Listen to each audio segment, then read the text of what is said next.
Ponovo predstavljamo lovačke kamere, ali imamo nešto novo, 360 stepeni, 4G kamera u koju ubacimo SIM karticu, memorijsku karticu i ima svoj solarni panel i kamera znači može biti u terenu godinu, dvije, tri bez. Kamera je isto ova malo jeftinija, ali se baš pokazala dobro, ja je testiram već 30 dana u lovištu, imam na aplikaciji svih 30 dana snimljenih, nikad se baterija nije potrošila zato što se dopunjava na ovom suncu i ova kamera košta 250 maraka i znači pokazala se jako dobra.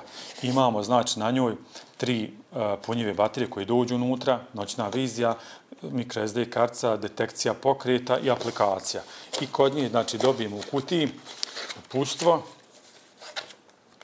solarni panel, ne znam zašto je bijele boje. Idemo treću, možda najkvalitetniju kameru zbog velike rezolucije snimanja, 4K, 30 frame per second, 30 sličica od sekundi, širina kuta snimanja 120 stepeni, 120 stepeni, IP65 voda nepropusno i brzina okidanja kad naiđe, znači crndač tom trasom ili divlja svinja je 0,5 sekundi.